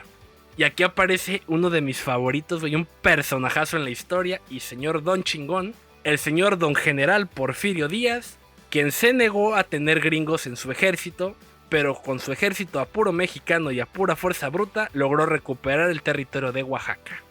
Pero entre las anécdotas y de las mejores, una vez que toma Oaxaca, ante su entrada a Oaxaca, el obispo de Oaxaca le pide garantías a Porfirio Díaz para él y otros clérigos, ya que pues tenían que los mataran. A lo que Díaz simplemente le responde: les daré garantías, yo les garantizo que les dejaré vestir sus mejores prendas para cuando los fusile por traicionar a mi país. Así, güey, bueno. Chingón, güey. Pero sí, güey, fue el único cabrón que dijo: Nel, yo no quiero pinches gringos, mi país se la puede rifar solo, no los necesitamos. Fue el único cabrón. Ok, sí, bueno, sabemos que don Porfirio Díaz pues hizo grandes cosas. Sí, ese también hay que hacerle un episodio, también se la merece. Pero bueno, continuando con Juárez, que es el central de hoy. El gobierno de Juárez retomó el control de las aduanas de San Blas, Mazatlán y Guaymas, que representaban importantes recursos para su gobierno. Luego el ejército republicano tomó Guadalajara, Monterrey y Tampico, donde controlaría más aduanas. A partir de aquí los franceses empezaron a retirarse hacia el sur. Y llegó en un punto en el que los republicanos en algunas ocasiones mejor esperaban a que los franceses se fueran de las ciudades para ellos seguir avanzando, por lo cual ya casi no hubo batallas. Ya con todo esto, Maximiliano decide abdicar, recorre el palacio de Chapultepec mientras indicaba las pertenencias que iba a embarcar y llevarse, pero decidió dejar la mayoría de las habitaciones intactas, porque los objetos que tenían ahí habían sido regalos de otros países para el pueblo de México, no para él ni para la emperatriz. Sale rumbo a Veracruz y cuando llega a Orizaba en noviembre del 66, Miguel Miramón, que era expresidente de México, le notifica que se había conseguido que la iglesia ofreciera 11 millones de pesos, además de que se tenía la posibilidad de reunir 29,000 hombres y de que la junta de notables apoyara a Maximiliano para formar un nuevo gabinete en Orizaba. Así que su plan incluyó sostener a los franceses totalmente en México, ya que Maximiliano sabía que eran su mayor apoyo, crear un congreso para legitimar su gobierno e invitar a los liberales, entre ellos a Juárez, para generar un nuevo gobierno. Al poco tiempo se le informó a Maximiliano que contaba con 29,663 soldados, 2,000 hombres de oficialía y 10 cañones. Aquí la iglesia entregó un adelanto de 2 millones de pesos para poder alimentar a toda esta banda. Y a finales de noviembre Maximiliano prepara su regreso a la Ciudad de México. ¿Por qué? Pues porque pendejo. Ya es como que, güey, ya estabas por irte, güey, ya vete, güey, ya huye. Ya estabas del otro lado, güey. Pero necio el cabrón. Pero bueno, al mismo tiempo Juárez y su gobierno llegan a Durango, deliberan sobre la toma de Matamoros, que era el único punto importante y estratégico en el norte, el cual logran tomar 3 semanas después, así que ya controlaban el norte del país. De ahí se trasladan a Zacatecas y posteriormente a San Luis Potosí. Mientras tanto, Maximiliano se mueve a Querétaro y usó el cuartel del convento de la Cruz, donde semanas después llega a reflexionar que estaba mal lo que estaba haciendo, que iba a perder de todos modos la guerra, así que le pide a Miguel López, que era un general de su confianza, ir como mensajero con el general Mariano Escobedo y plantearle una rendición condicionada. Es como que yo, ya me voy a rendir, solamente quiero esto, que era que se le dejara salir de México, él prometía nunca regresar, respetarían la vida y las propiedades de los generales, oficiales y la tropa que los respaldaba. El general Escobedo ante tal propuesta dijo que se le consultaría con Juárez y que regresara en unos días a la misma hora para ver qué le decían. Juárez fue consultado directamente por el general Mejía, ministro de guerra, a lo que Juárez respondió: quiero una rendición incondicional porque yo quiero su cabeza. Ok. Sí, pinche enano sanguinario, güey. Como un chihuahua, güey. Que de hecho, güey, entre todas las anécdotas, güey, cuando mataron a Maximiliano, Juárez dijo que lo odiaba y que era un hombre muy alto, pero era porque estaba deforme, porque tenía las piernas muy largas. Eso es envidia. Pero es como que, pues sí, cabrón, sus putas piernas son más altas que tú, ¿cómo no lo vas a odiar? Era inevitable. Pero bueno, el emisario de Maximiliano regresa por la respuesta posteriormente y el general Escobedo le propuso que si le entregaba a Maximiliano le perdonaría la vida, así como a todos los soldados. Por lo cual López dijo aceptar y traicionar al emperador. Alrededor de las 4 de la tarde, el traidor condujo a los liberales hasta el convento de la Cruz, apartando a los hombres que cuidaban el sitio, y cuando Maximiliano ya se dio cuenta porque estaba dormido, los demás oficiales ya habían entrado al convento, ya habían apresado a sus oficiales. Entonces fue así como que, pues ya valió madre. Intenta huir, escapándose al Cerro de las Campanas, pero pocas horas después fue rodeado y tuvo que entregar su espada al general Corona. a quien solamente le dijo: esta espada es del pueblo de México. Maximiliano pidió que si debía correr sangre fuera únicamente la de él y volvió a pedir amnistía para sus tropas de oficialía. Luego de ahí se le dijo que no era considerado como emperador de México, sino como el archiduque de Austria, y que a partir de ese momento quedaba en calidad de prisionero de la República. Posteriormente, por consejo de Lerdo de Tejada, Juárez nombra un tribunal militar para juzgar a Maximiliano y al general Miguel Miramón y Tomás Mejía, quienes fueron llevados al teatro de la ciudad de Querétaro para ser juzgados. Aquí no me voy a extender tanto porque el juicio es muy largo, o sea, fueron 3 días, pero básicamente encontré cada cosa que dijeron. Pero en dicho juicio, a los 3 se les condena a morir un día después del proceso, por medio de un pelotón de fusilamiento. Todo ello bajo los delitos de apoyo a los invasores franceses, usurpación del poder. La condena dio la vuelta al mundo, destacando en Europa, donde los periódicos decían que el indio iba a saciar su sed de sangre, y algunos caricaturistas dibujaban a Juárez vestido de indio norteamericano, devorando con grandes colmillos a Maximiliano. Ok. Porque racistas. Pero bueno, el gobierno de Juárez recibió una gran cantidad de notas diplomáticas y toda clase de correspondencia para pedir clemencia por Maximiliano. Luego de toda esta presión por la vida de Maximiliano y el resto de imperialistas, Juárez concede 3 días de retraso para el fusilamiento. El general Miguel Miramón y el general Tomás Mejía todavía pudieron ser visitados por sus familias. De hecho, Juárez recibió a la esposa de Miramón, que llevaba a sus 2 pequeños hijos, a los que le dijo que su papá iba a morir por traicionar a la patria. Y a la esposa del general Mejía hizo lo propio con un embarazo avanzado, que posteriormente nacería de camino a Querétaro, así que pudo conocer a su hijo. Ok. Que dices que culero, güey. Imagínate que un güey que es más chaparrito que tú te diga: voy a matar a tu papá. Y grúñeme. Grúñeme. Pero mamá, ¿qué me está diciendo este niño? Pero bueno, finalmente la sentencia se consumó la mañana del 19 de junio del 67 en el Cerro de las Campanas. Maximiliano, antes de ser fusilado, le pagó a los soldados para que no le dispararan en la cara, para así ser reconocido por su familia y su esposa cuando le entregaran el cuerpo. Finalmente Juárez parte hacia la Ciudad de México, donde llega inicialmente al castillo de Chapultepec por 3 días.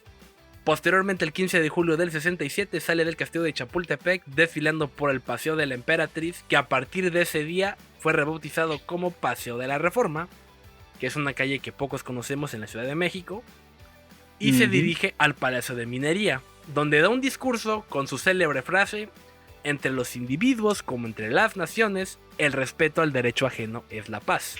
Pero pues, ¿qué creen? ¿Qué creen, mis niños? ¿Ahora qué hizo este pendejo?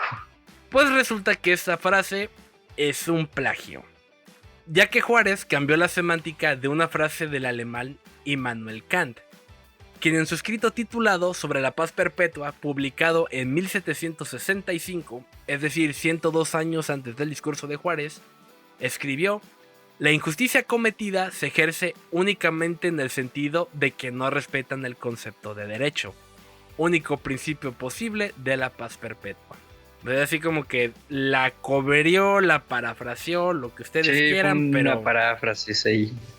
Pero cuando les digan que esa frase es de él, no, está inspirada, solamente le cambió la semántica a algo que un alemán dijo 100 años antes. Y luego Kant.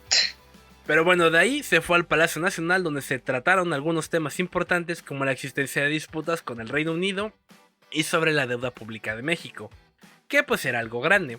El Reino Unido deseaba reconciliarse con México luego de que participó en la incursión militar de Francia, y el gobierno de la reina Victoria le ofreció 2 años más de moratoria para que pudieran renegociar la deuda y para restablecer relaciones diplomáticas.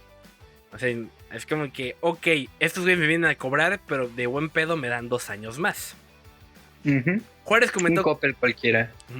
Juárez comentó que era importante la paz con todas las naciones, así que aceptó, obviamente, y pidió al ministro del Exterior informar que se les daría parte de la franquicia para la construcción del ferrocarril de Veracruz a la Ciudad de México. Y pues así nos hicimos amiguitos de los ingleses y nos trajeron el fútbol. Dato 100% real, lo pueden investigar.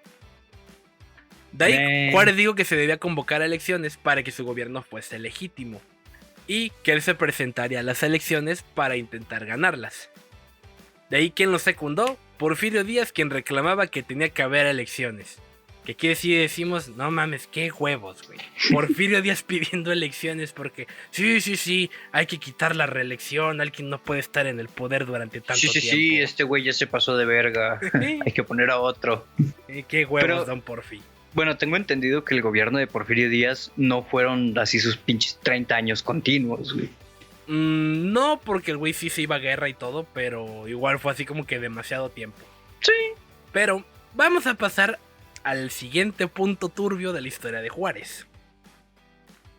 Porque Juárez instruye a Sebastián Lerdo de Tejada que se encargará de convocar a las elecciones, mismas que se hicieron el 22 de septiembre de 1867 y las elecciones secundarias el 8 de octubre del mismo año, donde Juárez le gana a Porfirio Díaz la presidencia y Lerdo fue electo como secretario de Gobernación. Aquí el detalle, y fue un pleito que hizo Porfirio Díaz mucho después, porque los votantes eran miembros del partido, eran amigos y simpatizantes de Juárez, y en palabras de Lerdo, una vez que perdió le dijo, aquí todos somos juaristas. Luego de ganar en las elecciones el 16 de enero del 68, Juárez se reinstala en la presidencia con una reunión de todo su gabinete. Entonces, posteriormente, Porfirio Díaz se rebela contra Juárez y con la bandera de la no reelección incentiva el alzamiento en diversos puntos del país. También los conservadores del clero estaban en contra de Juárez y veían positivos los alzamientos. En los poblados de Veracruz de Tierra Quemada, Huatusco y Perote hubo varios levantamientos contra el gobierno de Juárez durante el 68 y el 69, los cuales eran financiados por la iglesia porque obviamente lo querían quitar. Y en ese mismo periodo, en agosto del 69, cuando los médicos le diagnosticaron a Margarita Mazo una enfermedad progresiva y mortal, que al parecer, según estudios recientes, fue cáncer, esta mujer el 2 de enero del 71 a las 4 p.m. murió. Sí, güey, se le muere la esposa. Y pues Juárez pidió mantener todo en discreción y que no se enviaran esquelas, pero Lerdo le dijo que no podía hacer eso ya que era muy querida por la sociedad. Finalmente Juárez accede y permite a los periódicos publicar la noticia. En cuanto se supo el deceso de la esposa del presidente, el país entró en luto, se colgaron moños negros en muchas edificaciones, hubo suspensión de eventos masivos, obras estatales y en varias partes del país hubo diversas manifestaciones de duelo. Después de esto, Juárez permaneció en su casa por una semana en señal de luto por su esposa. Muy bien. Unos meses después, el 25 de junio del 71, nuevamente hubo elecciones donde participaron Benito Juárez, Lerdo de Tejada y Porfirio Díaz. Curiosamente los mismos de la elección anterior.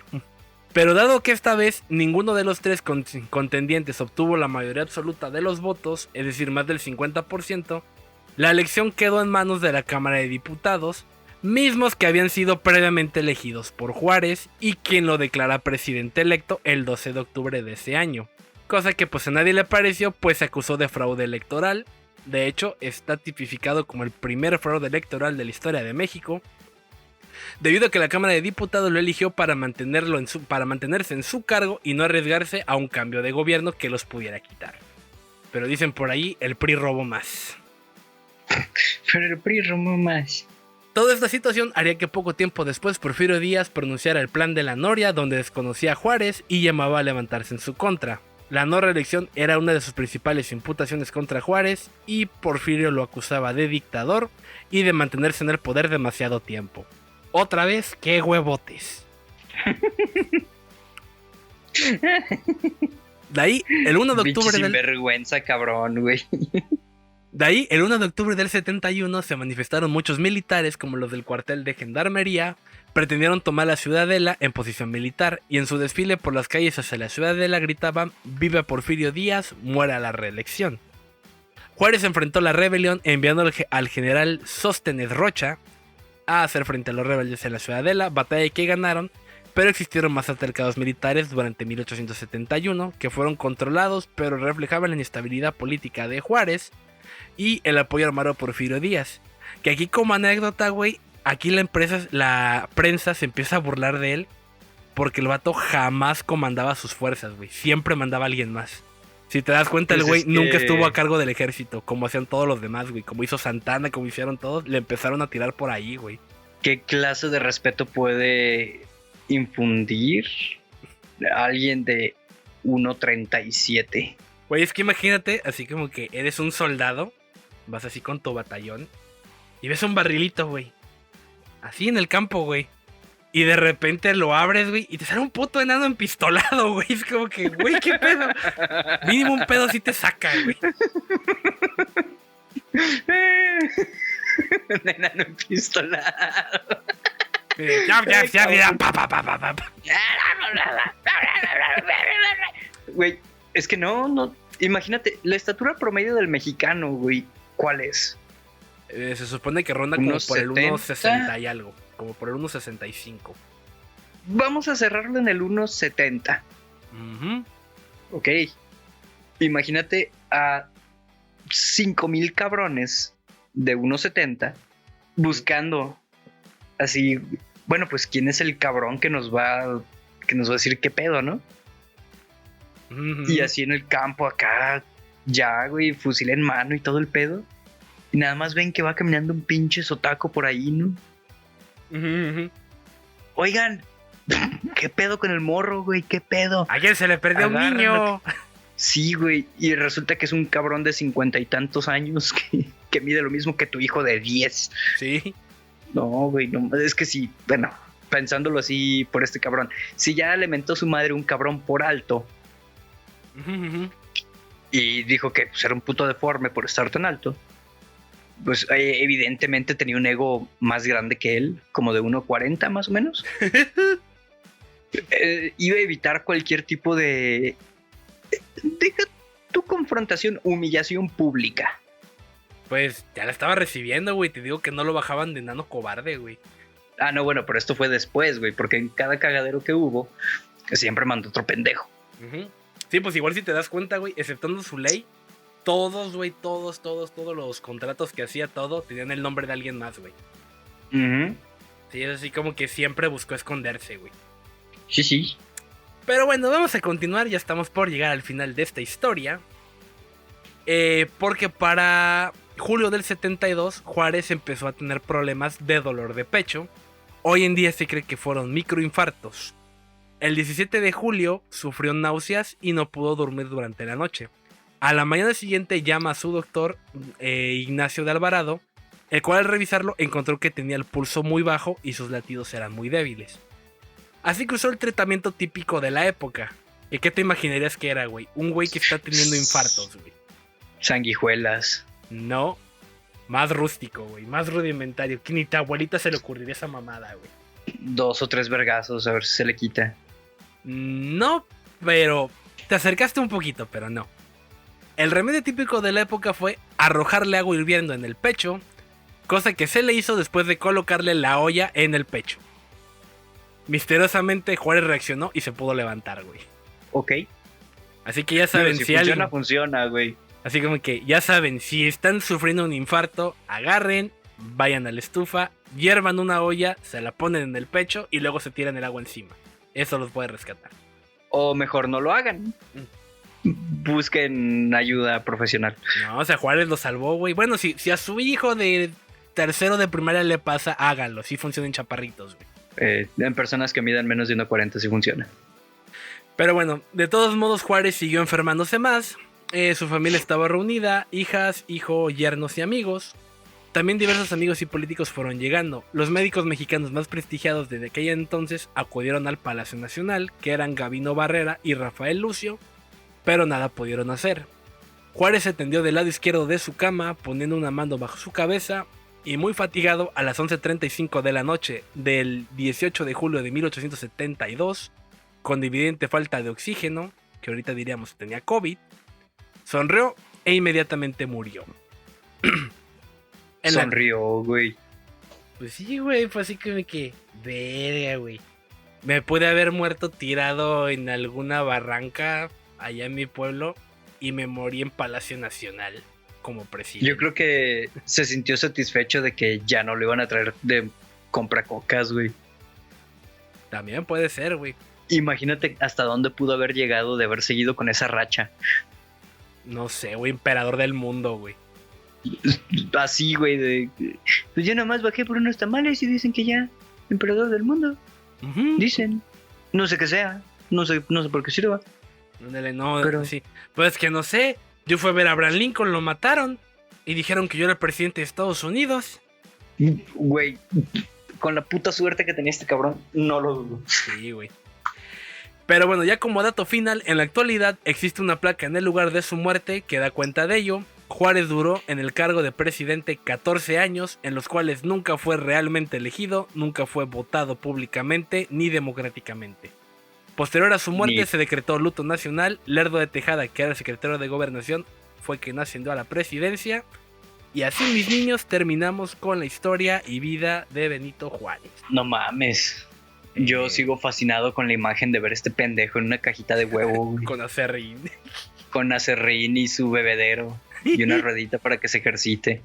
Pero así sí, con su camita, su silloncito. Güey, como... a la verga, güey.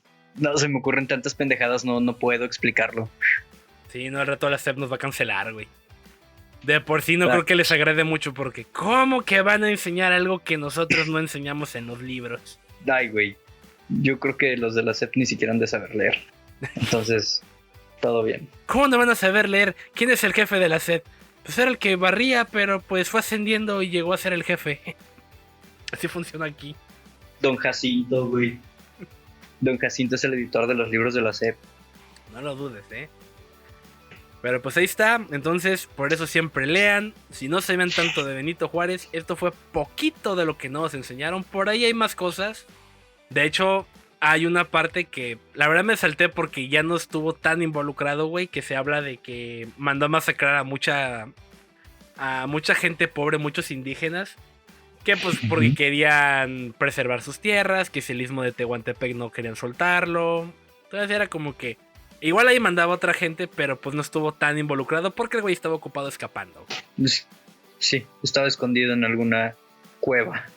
Pero güey, vivía en una cueva, eso sí no lo sabía. Sí, fue muy poco, o sea, se escondió un par de días, güey, pero imagínate la impresión de los gringos de, vamos a buscar al presidente de México porque hay que tirarle el paro.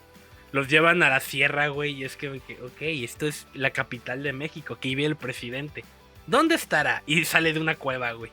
Y es lo peor, güey, imagínate, ves un cabrón prietito, güey, todo sucio, que mide 1.40 m, menos de 1.40 m, y es que, este es el presidente, ¿cómo están los demás, güey? Sí, güey, no mames, estuvo cabroncísimo, pero... Ya, por favor, ya me tienes harto, ya cállate. Ya, güey, ya 1 hora y media ya nos pasamos, entonces yo creo que ya es suficiente por hoy. Sí, es buen momento para terminar. Solamente recuerden que pues nos pueden escuchar en todas las plataformas, Google Podcast, Amazon Podcast, Spotify, YouTube, Deezer, TuneIn. ¿Dejé alguna fuera? Amazon. Ya, eso ya lo dije. Amazon. Entonces ya están las importantes. Ajá, sí. Amazon. Bueno, en donde sea que nos escuchen, nos harían un parote si fueran a YouTube, se suscribieran al canal, notificaciones, ya saben, cositas de YouTuber, ¿no? Y pues escuchen en donde ustedes quieran, simplemente nos harían un parote si fueran a suscribirse a YouTube. Y recuerden que tenemos Ko-fi. Si les gusta lo que hacemos, si quieren que traigamos contenido diferente, pues ahí en Ko-fi pueden hacer unas micro donaciones que literalmente nos estarían invitando un café que falta me hace. Sí, bastante. Y tenemos muchas ideas en mente, muchísimas. Ya les iremos avisando cómo va a ir el contenido. Obviamente todo esto es opcional, si ustedes quieren. No es obligatorio, ustedes van a seguir teniendo sus episodios del sábado, los semanales, para que escuchen mientras, no sé, limpian su casa o lo que sea. Y creo que es todo, ¿no? Así es, ya nada más. Igual recuerden, estamos en Facebook, Twitter e Instagram como Asiento Podcast. A mí me encuentran como Eigabo en Twitter y Eigabo con ~O en Instagram. Y a mí me encuentran como @FernandoM057 en Instagram y Twitter. Y espérame, creo que sí se nos estaba olvidando que tenemos una amiga que hace velitas. Se llama Rainbow Shine Candles en Instagram. Y la neta, las velitas están bien padres. Sí, están bien padres. Las hacen con cuarcitos y cera de colores. Y pues cada vela hace algo diferente. Entonces vayan, chéquenle. Díganles que nosotros los mandamos. Jaja. Sí, así es. Ahí coméntenle, ¿sabes qué? Te escuchamos en el asiento trasero y Ahí cómprenle velitas, la neta están muy, muy, muy padres. Es un proyecto muy chido. Entonces, pues por ahí chéquenlo. Y las hace a mano, eso es lo más importante. Todo es artesanal. Entonces sí, ahora sí creo que ya es todo. Espero que tengan un excelente fin de semana. Los queremos mucho y bye. Tomen mucha agua, no olviden parpadear. Bye.